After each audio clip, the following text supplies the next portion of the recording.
And we are live. Welcome back. We are back for season 4 of Totally Unscripted. Who would have thunk it? Well, it's good to be back after a summer break off. Good to see you again, Martin. Good to see you, Steve. Likewise, Martin Charles. Good to be back for Totally Unscripted. I love the title because we never know how it's going to play out. There's some truth to that. Yeah. Well, it is scripted to a degree. This at the start of the season, we got a great show for you today, hopefully. So, holy sheets, Charles. Careful, so close, so close. So we're going to be looking. We've got some guests we'll bring on in a second just to talk about Google Sheets and wonderful things that you can do, and kind of melting your mind in terms of the possibilities. But as I mentioned, we've got already looking ahead. We've got shows pretty much for the rest of the year. We've got a couple we can announce now. So we are on a new day. So it'll be the same time, new day, Wednesday. So we've got a couple coming up. So Charles, you've been working hard behind the scenes to get some of these people together. Sure. So 20 seconds next week. Who have we got, Charles? Absolutely. We got automating your workflows with Document AI. If you're not familiar with the Document AI capabilities of Google Cloud, you can actually do some amazingly wonderful things with everything from like paper documentation to put them into your workflows and do stuff. So Anu, who used to be on my old team, who's now helping kind of spearhead that as a developer advocate on Google Cloud, will join us and give us a preview of that. So that's exciting. And then the following week, 29th of September, we've got some of the folks from DocuSign coming along. So everyone knows DocuSign. Yeah, a lot of folks do it. If you bought a house or signed any legal documents, there's a good chance you've run across their e-signature solutions. And they've got a really nice add-on and capabilities that work right with inside of Workspace. And a famous familiar face coming back, Jeremy, who's one of our GDEs, is actually coming. He's now at DocuSign, and he's going to come talk about how they built other solutions and teach us more. So that's awesome. Hey, just real quick, Martin, you mentioned we've got a lot of shows lined up, and we do. I definitely want to throw open to the community both an invitation to join us on Totally Unscripted. If you've got a great idea you want to share with the community, or if there's something you'd really like to see, hit us in the comments below, or let us know in the live chat with your questions about any things that you'd be interested in. We're here to help. And I think if you don't know, and where have you been, if you don't know this, Next is back. It's online again. So I've been through the schedule. There's quite a few. I know, Charles, you're contributing a couple of sessions. I do. I have 2 sessions, and they're already filmed and already in edit. So that's awesome when your work is already done, but a month out. And we've got about 6 sessions on developer-centric topics, ranging from low code all the way up to professional development in the State of the Union of Workspace, which is a can't-miss version, not just because I'm part of it, but because we go through it when we wrap up basically everything new and a bunch of things that are about to happen on the developer platform for Workspace. So can't miss TV. And one of the sessions I've bookmarked is the developer platform State of the Union, Google Workspace. That is the one. So hopefully to see some of you online for that. So without or is there a further ado? Well, topic at hand. I'd love to actually kick off why we decided to start with this show on the very first season. First episode of season 4. As you know, building applications on Sheets is not a new concept, right? It's a Swiss Army knife tool that a lot of people start with. And people constantly ask about, am I doing it right? How can I do it better? What are some things I could do, et cetera? And so, as you may know, about 80% of extensibility solutions, of automation solutions built for Workspace involve Google Sheets. So it's popular, it's common, it's also extremely versatile, and also can be quite intricate. So we've got a couple of guests that do this for a living and have pretty different backgrounds and approaches on it, but also a lot of just great ideas and tips. And so I think it's going to be a great show. Steve, you also do quite a bit of this yourself personally. So A, of course, you'll chime in, but B, what do you think when you think about spreadsheet development as a solution stack? Sure. Before I answer that, I would say a lot of people love Sheets because they can take data from somewhere, bring it in. The UI already exists, right? It's already there. It's natively there. And then there's these little tips and tricks that we're also going to talk about of how to manipulate some of that data and validate things.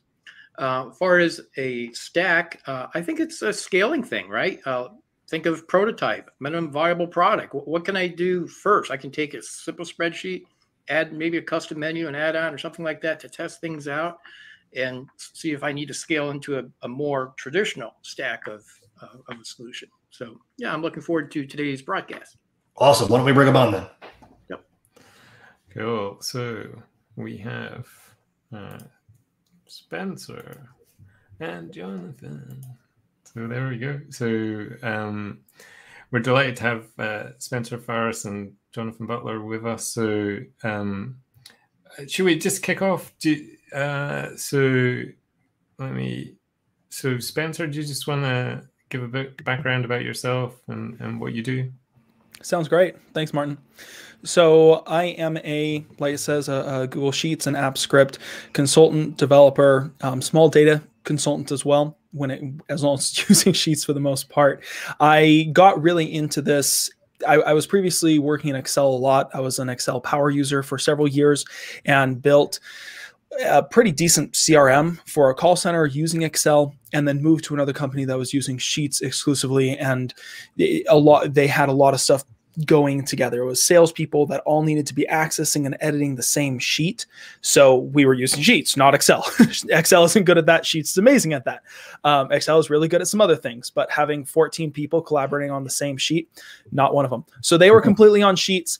And since I already came from a pretty heavy Excel background, I went to my boss. I'm like, hey, I can make this better. I can spruce this up a little bit.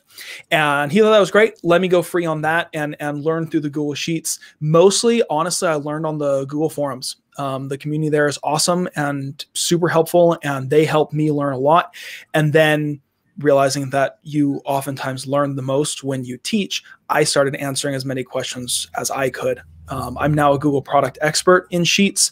I help a lot in the AppScript areas as well. And also do YouTube videos. And I actually work with Steve doing some consultancy on AppScript and Sheets and the entire Google Workplace, not community, ecosystem. And we also have Jonathan. So I think you've got perhaps a similar but slightly different story. Yeah, fairly similar. I started off working as a college assistant, actually, for Hunter College. And when I was working there, we had a bunch of sheets that we needed data to come off of and emails to be sent out. And I was sending them out one by one. And I was like, there has to be some way to automate this. And I ended up trying to automate at first with functions. And so I looked up functions and instead got AppScript. And I thought, I know a little bit of programming. I did some practice over the years, and once I found it, I just loved it. It was like a way to host web apps and also have batch scripts run without the need for having my own servers. I got a little overwhelmed trying that before, just because having my own servers up was like it felt so daunting at the time, but this is such a great entry-level way of doing that. I got in there, and then I ended up working for Steve for over a year and got to learn a lot there and building things for different clients. And after that, I ended up working for a company that I work in now called Viriya Consulting, and where we build application processing software. People give us applications filled up with a lot of information, and we just review that. And we need to create this almost like seamless experience of getting all that data there, viewing it, and then being able to write reviews based off of it. So a couple of themes here I've noticed. One, you all know Steve, which is interesting. Two, you all kind of stumbled into this. You kind of came from a different direction and somehow landed in Sheets, which I think is a very common experience. I started off as an investment banker in New York City many years ago and started automating everything in, Lotus 1-2-3, which was a long time ago, which became finally Excel and then finally became Sheets. And I've seen everything built in Sheets since then. And so interesting, somebody in the community just shared with me a chess game that they've actually built. So Prulab Hai, who is the purveyor at Gscript Gallery, actually built a game of chess. Literally, you could play chess using AppScript and Sheets. It's quite amazing what you can do with it. I also imagine that's an amazing amount of time that you put into doing something like that.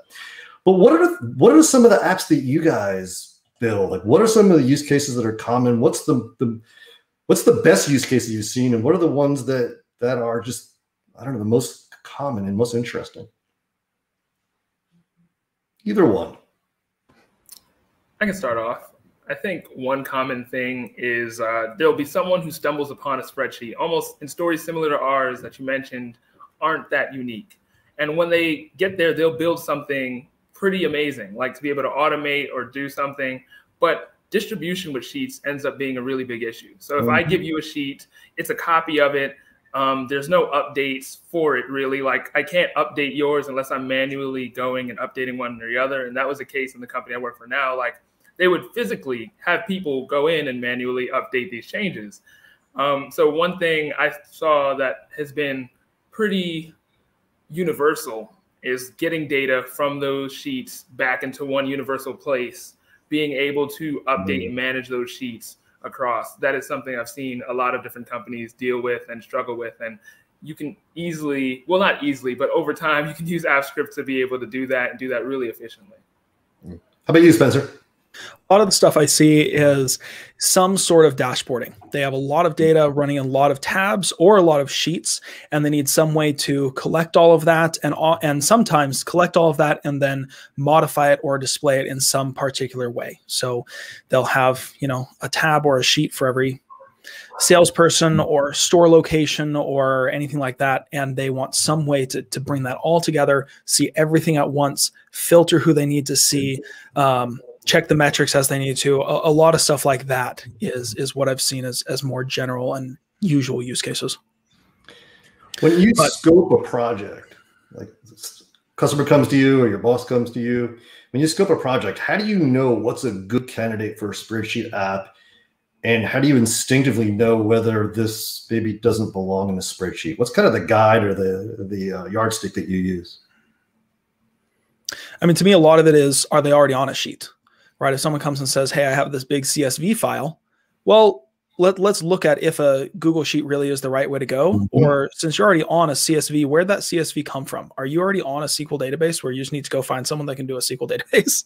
But if they're already on Sheets, to me, that's a great start, right? You already want to use this product, and it's either for the collaboration, it's because it's free, it's because it has a lot of features, it's because it accesses the right data you want, however that is. If they're already on a sheet, to me, that's the biggest start. And then I really, really want to quickly get down to, what are you trying to get done? Not how are you trying to do it, but what are you trying to get done? Because the last thing we want to get tied into, and I actually run into this a lot on the product forums, is an XY problem, where they're saying, I want this, but they're saying that because they already have an idea of how to get there, and that idea is wrong.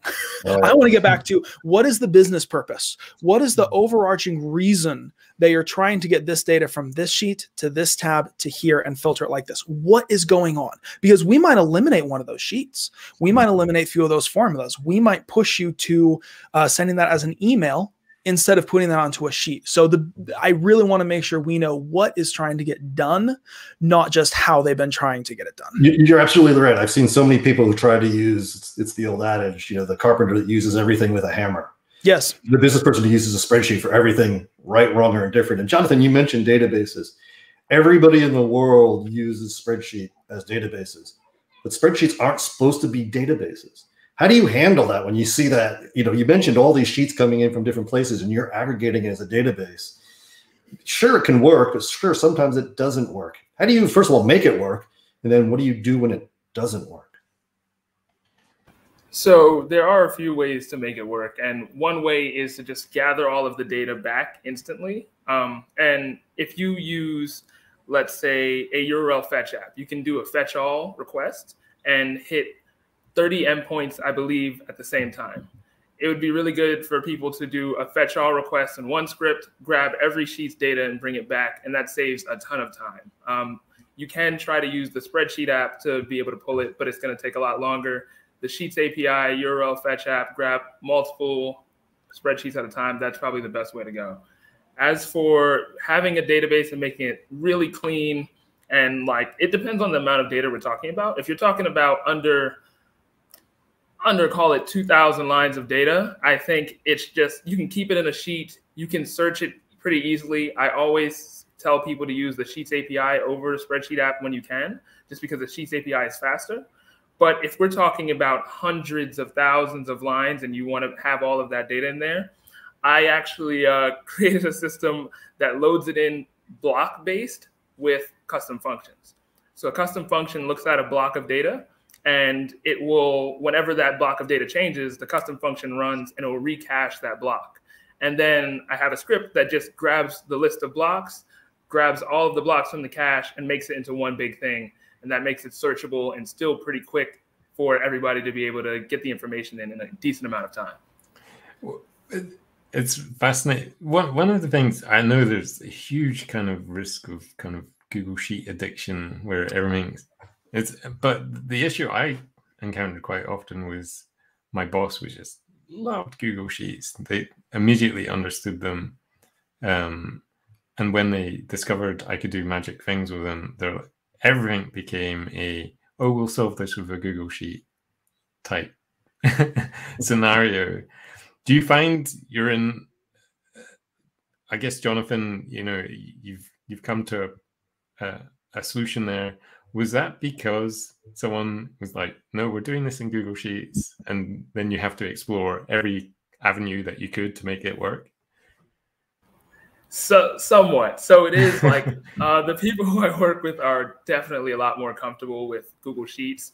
I've heard someone describe it as a database with a world-class admin UI. It's like it's the best view for it. You can see all the data and manipulate it right there. And that's what people love. And that also with speed being a big issue, like how do we build things fast? Getting your own servers, getting things set up in a database takes a lot of time. But with a spreadsheet, you can do a lot of things pretty quick. And it's almost deceiving because you do certain things quick, but then other things take so long because you're rebuilding them all that already exist in the database world. So it is that kind of like, it's the allure of, oh, it's just going to be one more add-on, but it can take a lot of time in the end. So you bring up a great point. First of all, I mean, this show is about development or development topics. We talk about coding and everything, and we talk about scripting, whatever. But the beauty I see of a spreadsheet is you can do a lot of things sans code, right? There's built-in functionality without it. So I know, not making light of the situation, but you guys get paid by the line of code, right? You're building solutions. That's what people expect from you. But what do you leverage? What are your favorite features, or your, if you don't mind, your trade secrets when it comes to building spreadsheets that fly faster? Because you can do secret things without codes. Like, is there any functions that you find just magical, or what's your secret sauce you don't mind sharing? Honestly, the biggest thing if I'm looking at a slow sheet is I look for everywhere that I can replace 400 lines of functions with an array formula and be done with it.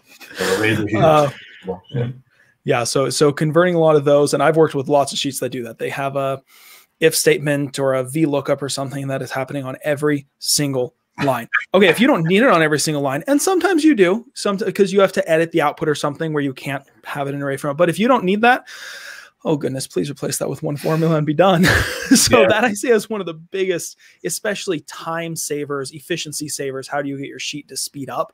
Well, let's find all the extraneous formulas and replace those as array formulas doing the same thing in one.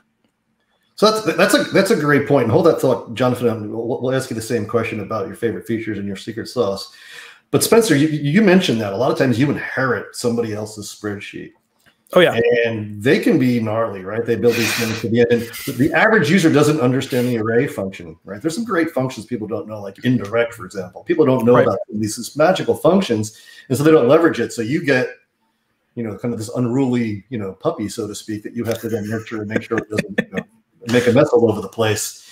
How much of that? I mean, is there spreadsheets you can't save? Do you sometimes start over? How do you kind of get around wow, you inherited somebody else's mess? There's only been one sheet I remember that was like unsalvageable, but in that case, they at least still had the data in a much cleaner way. That is when sheets become unsalvageable, is when the data is too poorly structured to do anything with it.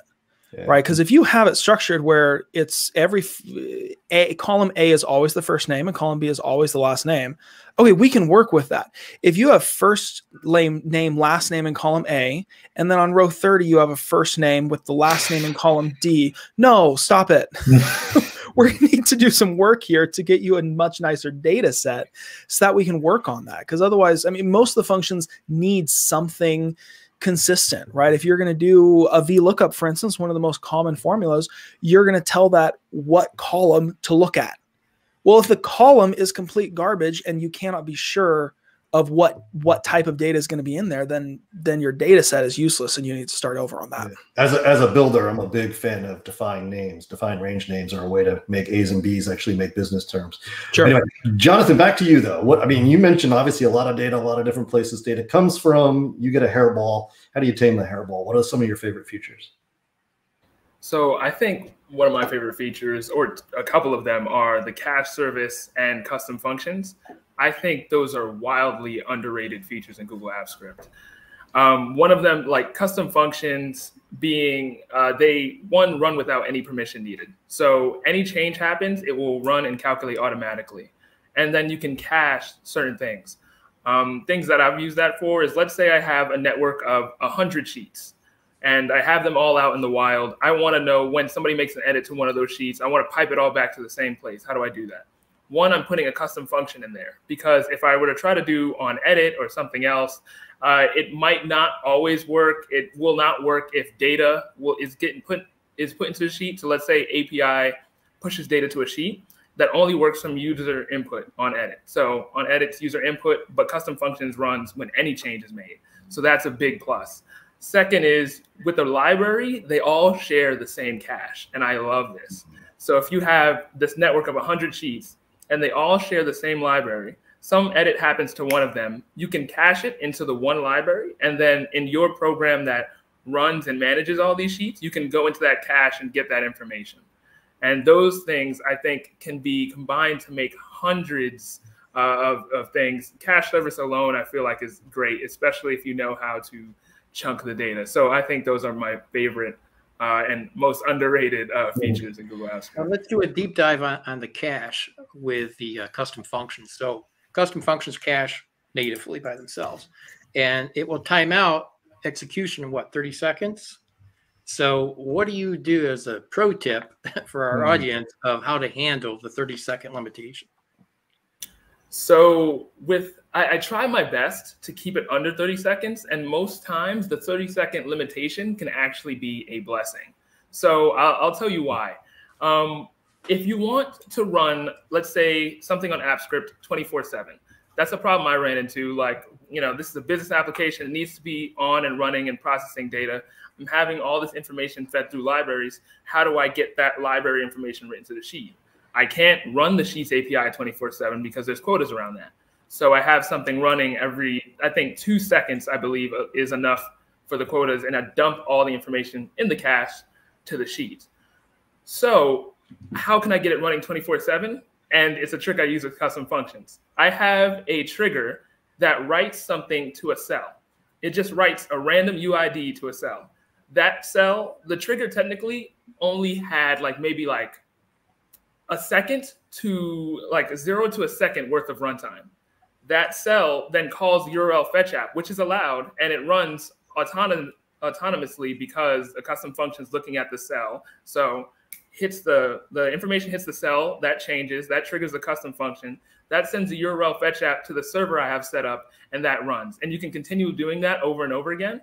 And the custom function fails after 30 seconds, but the program will keep running. So you can have something literally run all day, and I've done it. Where it's running 24/7. Yeah, I'm thinking, instead of calling that a pro tip, how about a pro hack? That's pretty hacky. Yeah. Jonathan, we did a kind of a pre-show chat with you. So was this something that came from Bruce McPherson that you kind of decoded and recoded? So that specifically, I learned on my own. What came from Bruce, and something is super valuable, is chunking data into the cache. So let's say I have a spreadsheet with 100,000 rows in it. You know, searching that might be really slow, especially if you have a web app built on top of Google Apps Script, like calling the spreadsheet app. I've done it before. It took like a minute to get all the data just loaded up. And you can't have a user waiting for a minute while live working in a program. So I usually grab all the information and cache it.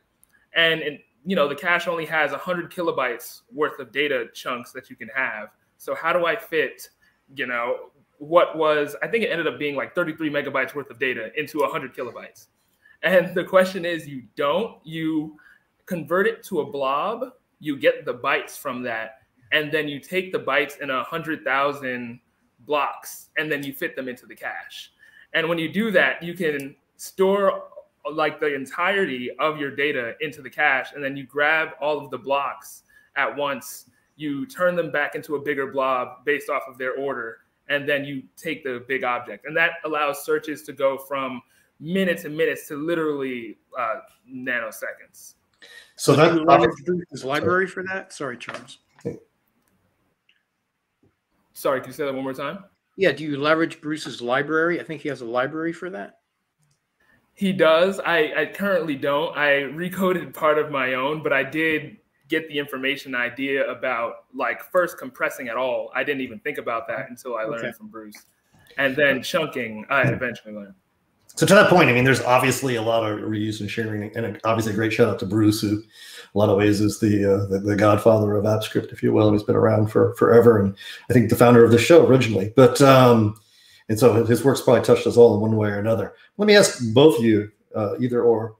There's a lot of community stuff out there. You both mentioned a lot of it's trial and error, but a lot of it's learned on the job, or you went online and looked. Where do you go to learn? Where did you go to learn? Like, where would you send somebody else? And also, what do you have that you shared that maybe you want to call out that you're offering, whether it's any posts, or I know, Spencer, I know you got a YouTube channel. I'd love to put a reference up to that. But where did you learn, and where do you point others to continue to learn? So I honestly did learn on the forum, asking questions and then answering questions.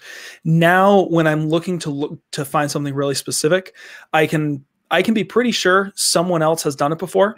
So usually I'm looking for someone else's answer on Stack Overflow if I'm looking for a really specific answer. If I'm sending someone, hey, I want to learn AppScript, and they really want a course, I mean, honestly, I throw them to Ben Collins' course because it's the best pre-made course I know. If they're looking for, I have this thing that I want to do, and they already have an idea of what they want done, either I'll walk them through it, or I'll push them to the forums, or there's a couple Discord channels that talk about AppScript. Yeah, so it really depends on what someone's looking to get done. If they want a full course, usually it's Ben Collins. There's been one other course I've given a shout out to before. Otherwise, if they're trying to get something specific done, I'm going to be looking for that specific resource to help them get that done. I know you're sharing a lot of assets personally. There you go. There's your YouTube channel. So you can also just do youtube.com/seed@Spencer Farris. Perfect. Jonathan, how about yourself?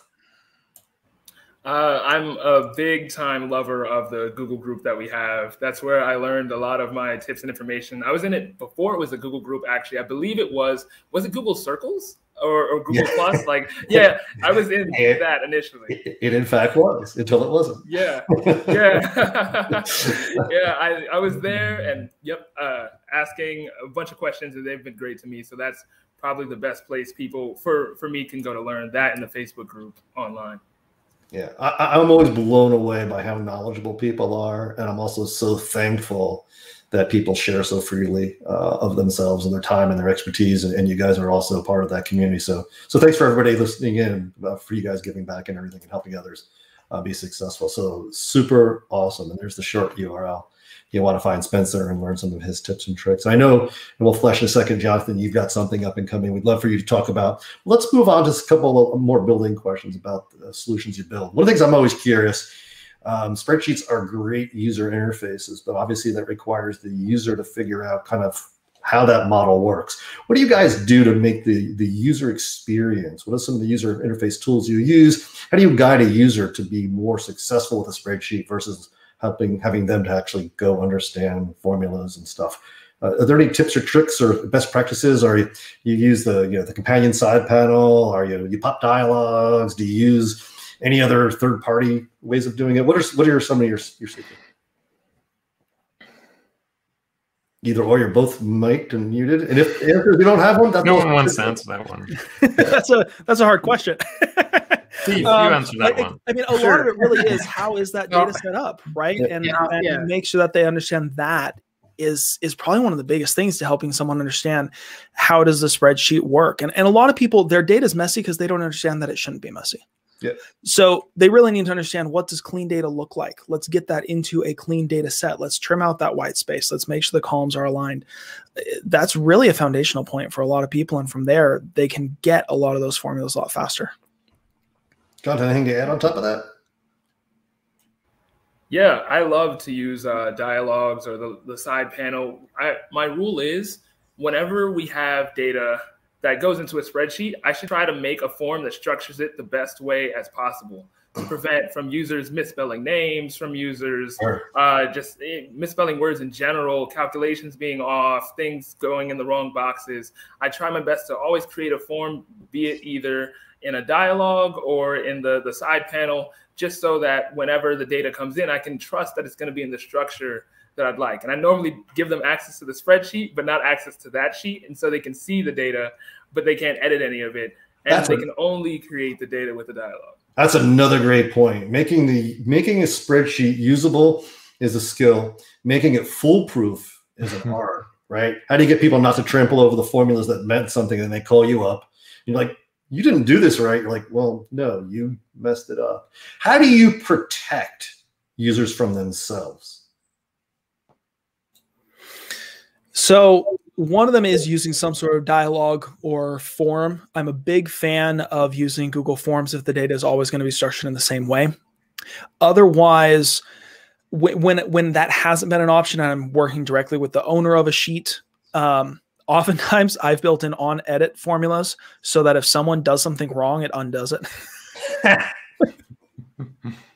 So I know it's a little hacky, but usually so they're changing it back and forth. You're changing it, they're changing it back. This thing's broken. Why can't I get this to work? So I mean, it's something where the boss comes and says, "Hey, I want a sheet that does this, and all of my employees need to use it. But here they should only be able to input this type of data." And sometimes you can use the data validation sets in Google Sheets, which are excellent and definitely help. You can set it to only take numbers, only take words, but there's still sometimes you want it to take an email address or stuff like that, where it still needs to be pretty open flow, but they need to have still some control over it. I've literally done that, written an on edit script, and it says if they edit this and it's not the right thing, undo it. So Gora mentioned in the comments, thanks for the note, about range protection, protecting ranges. Is that something you're a big believer in? Do you find that actually useful? Do you find sometimes that makes it harder? Massive believer when the use case allows. Most use cases allow. So yes, massive believer, even for the owner of a sheet. I really like that. The protect range and protect sheet, you can even protect it against yourself, and it'll put up this little splash screen that says, hey, this is a place that's not supposed to be edited, because the owner of a sheet can never completely lose their own permissions, right? But you can put this splash screen up that says, hey, remember, you weren't supposed to edit this unless you really, really mean to. And that has helped avoid a lot of heartache in the past. Awesome. So Jonathan, you mentioned you obviously work with a lot of sheets. I guess my other question is, and Jonathan, maybe if you grab this one first, how do you protect your IP? I mean, you're writing stuff, you're writing obviously proprietary code that's useful, whether it's for your current job, or I know you've also done some other coursework or project work in the past for other customers. How do you protect what's yours? Again, protecting the user so they don't break it, but also so someone doesn't go in there and change it and change business roles or lift it. What do you do for that?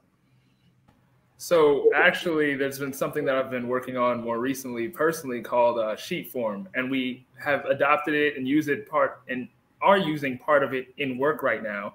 And it creates a interface, the HTML interface for your sheet in the browser that people can work in and edit without actually seeing any of your formulas. And whenever you make an edit to the browser page, it will go get sent to your sheet or a sheet in the back end that we take care of, that it creates one and make sure it's there with the most available data. And it will give you the output right there and can also turn it into a PDF.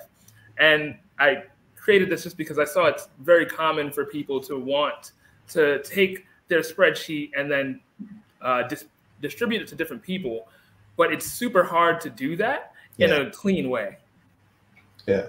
So it brings another topic up, and you said another magic word, which is sometimes a point of contention in the space that we work in. It is distribution. So Spencer, I know you obviously make things for multiple clients. I don't know if you make some of the same things and reuse them, but how do you share projects? Easy to share a project to 1 or 2 or 3 people. How do you share it with 100 people? How do you share it with 1,000 people? Sure, we know there's the marketplace out there, but what's your best practices? What's the approach that you do, especially as a consultant who works for external customers? How do you share things? Are you building domain add-ons? Like, what's your magic? Sure. Everything I've done so far has been either contained within their own sheet or their own domain. So everything I've done has been with the agreement that they're going to have the code at the end and they're going to own the code at the end, right? So I haven't had to worry about anything like hiding my library behind stuff and making sure it's accessing my stuff, my library or my secret formulas. I'm very into the idea of letting people learn and letting people understand what I'm doing and what and how it's doing what it's doing. So my distribution has been building it on their sheet. And usually at the end, I'll actually open up the script editor, screen share with them and show them what it's doing. So I've been very, very open with it. And I know that's not true for everybody, but because I've been building, and also everything I'm building has been very specific. I haven't been doing, here's a general app to do X. Everything I've been doing has been very purpose built to that sheet, to that client. So in the end, the ideas of that code will oftentimes be useful to me sometime in the future, but that code itself was built for a very, very specific purpose, which also in a way does help protect it. I know if I see, when I go to the marketplace and when I see some of the other app script gurus posting stuff on the forums, they're posting very general purpose stuff where the user can type, this is the column I want. This is the row I want. This is the input I want. But it's a general purpose one. I haven't been doing that. I've literally been hard coding in what the columns they wanted were, what the rows I wanted, what the values they wanted. So it's very specifically built to them. So I haven't had to worry about libraries and stuff like that. It's been on their sheet. Here you have it. So Jonathan, I know you work with a company that has a larger user base of your application. How do you manage distribution? And I'm sure, or I would imagine it's different because you don't want 36 copies of the same spreadsheet out there. And then everybody goes, oh, I can change 3 lines of code. And then you have 36 different versions of the same thing working poorly. How do you manage it? So our application, it actually uses sheet form pretty often to load applications and filling it with the data. It supports pre-filled links and it also supports the calculations. So when they actually click our application to open an app, it will have all the data already available, and sheet form will take care of what data needs to be in there at that time, and then what data needs to be sent back to our central server database, which will then feed the pre-filled link again the next time somebody opens it. So it creates this kind of circular. Yeah, I know. I wonder. Sorry. So what you're describing, Jonathan, it sounds a bit like AppSheet in a way. Have you ever thought? Have you looked at AppSheet? And is there? I know the billings. You need a PhD to understand the billing. It feels like sometimes. But No. Is that a product that you looked at, Jonathan? I actually haven't looked at it too much, to be honest. When I set out to try to work with sheet form, I thought, how can I keep the design of a spreadsheet as much or as close to the original design as possible of it? So you can do your design in one thing, do your calculations in one thing, and then also be able to share it. If AppSheet does all of that, then yes, I'm reinventing the wheel, but I haven't had a lot of experience with it yet. So here's the Google plug, and I will unfortunately have to do this. It's a phenomenal tool to take spreadsheet-like applications and turn them into applications almost instantly, right? You can do a nice, well-formed spreadsheet, import it, and you'll build a web and mobile app that's really super useful. As long as it does what you want to do, it's awesome. You can also, though, customize and configure it. And we're also looking at extensibility hooks for it. So it's actually the future. Now, there's definitely things that spreadsheets are still better for, flexibility being one of them. But AppSheet's one of those great things. If you want to write no code and build a super powerful app and distribute it pretty easily, definitely do take a look at it. So that's the obviously plug side of it. But I think it's something there. No, that's great, because yeah, there's a lot of no code and low code solutions out there, and I've worked with tools built with AppSheet, and yeah, it's excellent. And like you said, Charles, definitely the future to not have to code everything. There will always be people who want to code everything. There will always be a tinkerer, but there's definitely place moving higher and higher for the no and low code. Yeah, sorry, Martin. Spencer, I wonder if you've started doing macro recorder tidy up yet. Do you think there's a market for that? Macro recorder what? Sorry? Tidy up. It's like someone hits the macro recorder. Which sure. is great for discovering. It's something I use in the past, just to work out how to format pivot tables or something like that. But by its nature, it's quite verbose code. It is, and that's been my challenge with it. That is the same reason you've used it, Martin, is really the only reason I've used it. Is I wanted to do something and didn't know what the right method to call was. So I used the macro recorder to see what sheets just pulled so that I knew to use that. But otherwise, I found that code to be even more specific and purpose-built than what I normally build. It's very, very specific to a certain range, to a certain sheet, to a certain way to trigger that. So I have never suggested to somebody to use the macro recorder. If someone wants something done through AppScript, we can build it much cleaner than the macro recorder is going to do.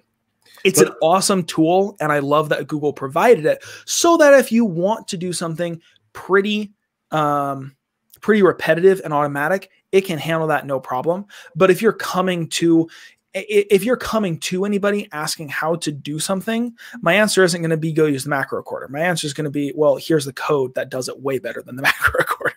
Spoken like somebody who builds code solutions for a living, and it is. Same use case. I've actually used it multiple times to figure out things that you just don't want to go look up, or applying filters or things like that. Whatever. Right. Or sure, you could code it, but why would you bother with it?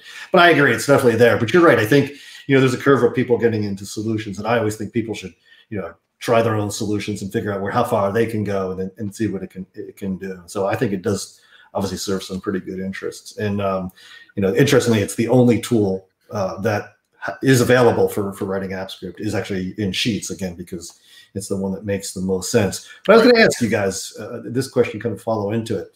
Obviously, this is a show about Sheets, and we're talking about sheet building application. But what are some of the other services you call out to? I mean, I would imagine Gmail when you're doing reporting and sending reports off to people.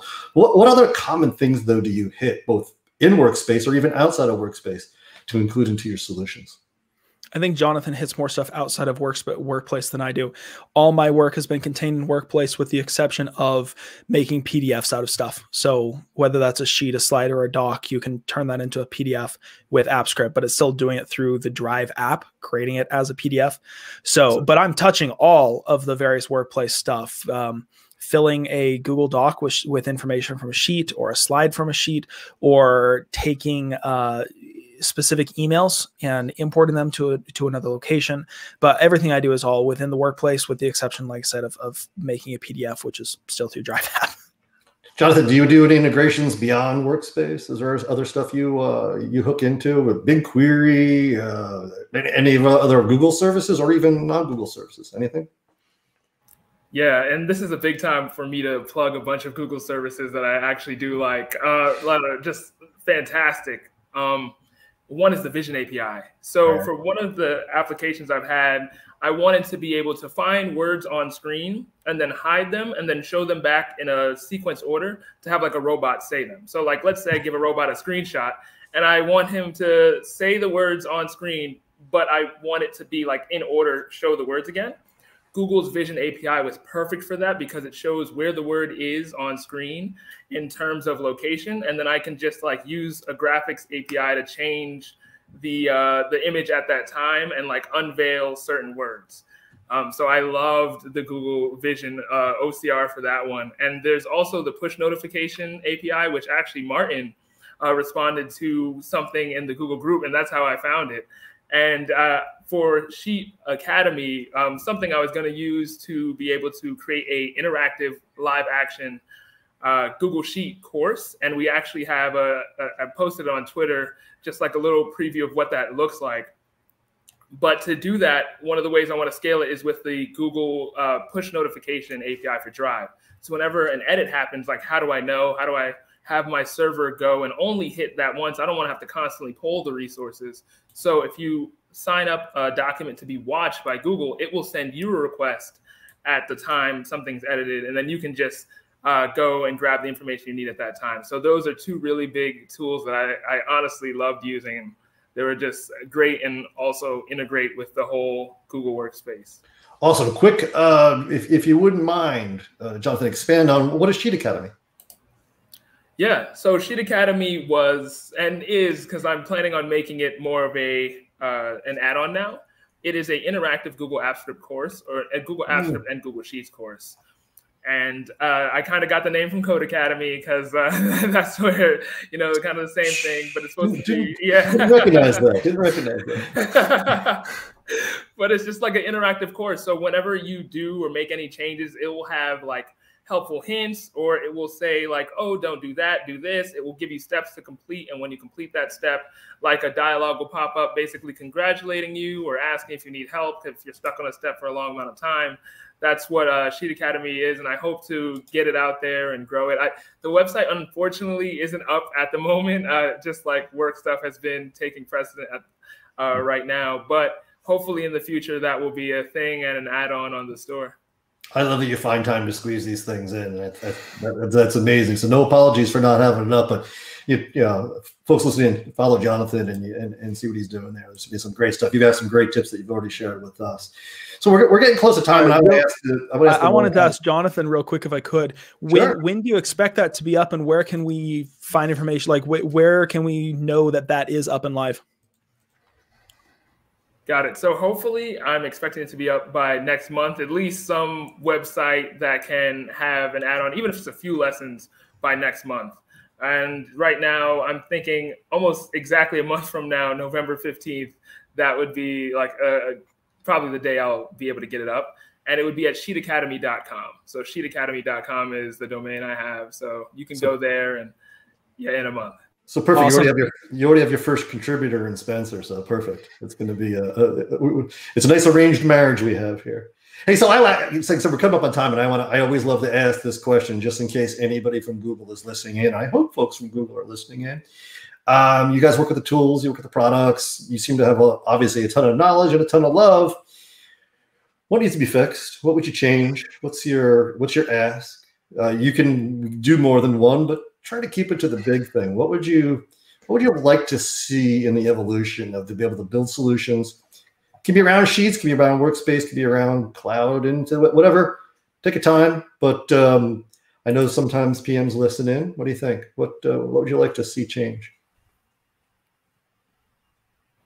I think one thing, especially for my field and industry, is that we can pay to have certain app script problems go away. So for example, there are hard limits built into app script, and you dedicate a lot of time to work and build these things. But then at a certain point, it just becomes cut off and you have to use the Sheets API. And there are differences, like it's not one for one. So you do have to relearn this entire other thing. And while the Sheets API is expandable, and I can pay to have more quota, the Sheets Google Apps Script is not. So once you reach that point, it's just go learn this new thing. So that being a pay to expand those quotas, that would be fantastic. And also the recent changes in iframes that Google's done. So a lot of, you can't show dialogues and pop-ups with iframes in the same origin policy.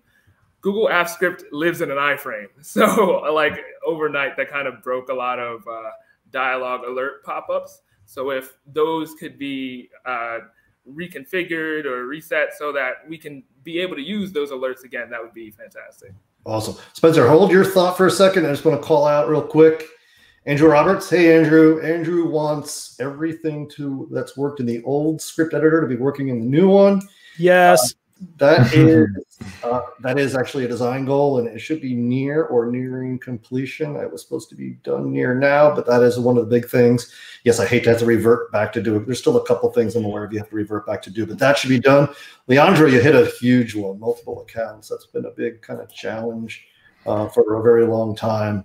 I love the fact that I go back and forth between my accounts. I'm not sure what account I'm running under sometimes, and I keep having to share permissions with everything. So I just give permissions to everything. The multiple account situation can be sometimes tough. Spencer, what's your big ask for the PMs? Oh man, my big ask is hard. As product experts, we've been sending stuff to the Sheets developers for a long time. So I have a list, and it keeps growing. Get everything back for the app script editor is definitely a big one. The enhancements that I see the most from like what users are asking for is more custom user permissions. So it would be really nice to say that this person can edit but cannot download. This person can edit but cannot access the script editor. That would actually be a huge one if they could edit the sheet but cannot touch the script editor. Or if we can make it so that an editor cannot copy the sheet, right? Because right now, all the permissions are, if you're an editor, there's nothing higher than that. An editor can do everything. Well, to have an editor that also had more closed off, that would be awesome. Otherwise, it's a lot of query enhancements. I think we didn't get to it, but I think the query formula is one of the most amazing formulas ever created, and really a huge reason to use Sheets over Excel. It just does so much. SQLite in a spreadsheet is amazing, but there's still a lot of things from SQL itself that would be awesome to have in there and otherwise. So I would love to be able to say select all except column 4, because otherwise you're getting 40 different columns, but you only need 14 of them. Well, you have to call out all of them. I'd rather, sometimes it would be nice to say all except, and there's some other query enhancement stuff there. Otherwise, it's a lot of the stuff that I've kind of hacked around on my YouTube videos. I'd love to see radio buttons instead of just checkboxes. I'd love to see two-way interactive ranges. Getting indirect to work in array formulas, dependent dropdowns, 3D references. There's a lot of stuff out there that I would love to see, which makes it hard for me to say my big ask, because my list keeps growing. And oftentimes that's where I come up with the inspiration for my YouTube videos, is how's a way that I can hack around this thing that is otherwise not doable in Sheets. Share your documentation with us. We'll do something with it. At least get in front of the right people to ignore. But sure. So no, but absolutely, no, those are some good things. And I'm going to pause. Martin, Steve. Charles, ask me where people can find out more Google Sheets productivity tips. Oh, that's a good one. So one of my favorite sources for looking for Google productivity resources is AppScript Pulse. And there's a lot of stuff up there that Martin actually scours the web or takes submissions in and shares things. And so there's a list of things. If he sees something interesting or something useful, he will share that. Obviously, if you have something you love to share, push it to Martin. He's got a lot of folks that watch that. AppScript Pulse is an awesome tool for that. So Martin, thanks for that, and good call out. We have 265 posts just for Google Sheets. There's I think there's over 500 community contributions in Pulse now. So hopefully after Stack Overflow, we're your next port of call. Leandro's got a couple things he's pulling up, and one of them is multi-selects. Multi-select is that's available publicly, isn't it? I've got it on mine. I know that. Sometimes happens. I shouldn't say those things, but yeah, okay. I guess the question is, what exactly is meant by multi-select? Is that like multi-select from a drop-down where there's 5 options, you can select 2 of them, or because multi-selects could mean several things? Well, if he's still listening, hopefully Leandro showed that in the window. We'll take a look at it. Other than that, we're getting super close. Anything else you'd like to share or talk about or offer? Any of the folks listening? Sure. Yeah, I can go back to distribution stuff in a short way. Not only can you distribute code by leveraging libraries, where a lot of the code is in the library, so you have multiple sheets, you're kind of covered mostly. We've had some clients who say, hey, I created this course and I'm referring them to a spreadsheet, and I got some intellectual property type of stuff when it's all considered one group little system. How do I make that work? So we end up distributing the code by creating a template for the spreadsheet. The template can have an add-on associated with it. of course, that's also put in the marketplace. So you have 2 channels now, right? So that's one way to distribute. When people have custom menus, they can navigate to an add-on. They could be internal add-ons. You don't really need Google reviews very much with that. So that's another way. And as a workaround, we've actually had a customer before to say, too late, I've got hundreds of spreadsheets, separate code, or the same code in each one, but I need to make a change. The workaround would be use the Google Script API, which can go through that list to get you back to where you need to be, then hopefully go to an add-on. So that's some of the last thoughts on that. And we did also have a question from our notes before the show from Clark Lynn. Do you folks have any best practices for using Sheets as database tables? We did hit on some of that, but there is one thing to consider. If you're really hard set on Sheets as a database, what do you do with one-to-many relationships?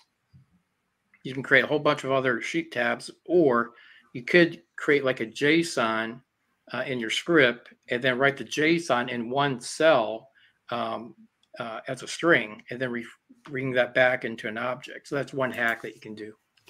So that's my last thoughts at 3:59. I've done JSON into cell. It can get messy, but if you put it in your back end and then front end, it was fine. So I think we're at the end. It's been fantastic having you both, Jonathan and Spencer, on. I think I've personally learned some nice little tricks and tips. I think I'm going to revisit the cache and custom functions. And I know, Spencer, you've got a number of really interesting YouTube videos as well. So thanks also for all the contributions in the chat as well from the community. So it's been great having you contribute those. As we mentioned at the top of the show, we are back next week, same time, Wednesday. Jonathan mentioned the vision service that Google provides. Well, we're going to look at document AI. This will perhaps supercharge some of your script projects even further. So I think that's us, unless there are any final words. If not, I will thank you all, and we'll see you next week. Bye. Thank you.